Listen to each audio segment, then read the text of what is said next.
মাঝরাতে ফিজিক্স বা ম্যাথ বইটা হাতের সামনে নিয়ে যখন কান্না আসে মনে হয় আমি তো গাধা, কিছুই বুঝতেছি না, আমার দিয়ে সম্ভব না।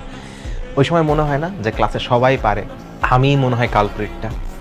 মনে হওয়াটা স্বাভাবিক, মনে হইতেই পারে, মনে হওয়াটাই লজিক্যাল। আসলে কিন্তু তুমি গাধা না, তোমার ব্রেনেও সমস্যা না, তুমি কালপ্রিট না। সমস্যাটা হচ্ছে তোমার বেসিকটায় তুমি ওইরকম জোর দিতে হয়তো পারো নাই। এটা তোমার কোনো দুর্বলতা না, এইটা তোমার একটা মিস্টেক। এই মিস্টেকটা খুব ইজিলি রিকভার করা যায় যদি তুমি এখন থেকে একটু ডেডিকেশন নিয়ে পড়াশোনাটা করো, একটু যদি খুঁটায় খুঁটায় পড়াশোনা শুরু করো। আমি সব কিছু বলে রাখছি আমার ইউটিউবে, আমার ক্লাসে, ফেসবুকে, সব জায়গায় কিন্তু আমার বলা থাকে কীভাবে পড়তে হয়, না পড়তে হয়, খুঁটায় পড়তে হয়।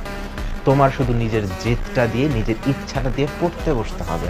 আমি এইটুকু বিশ্বাস করি, তুমি যদি আজকে থেকে, এখন থেকে, কালকে থেকে না, পরের সপ্তাহ থেকে না, কোনো কিছু না, কোনো ফিউচার টেন্স আসবে না এখান থেকে, আজকে থেকে প্রেজেন্ট টেন্সে কথা বলো।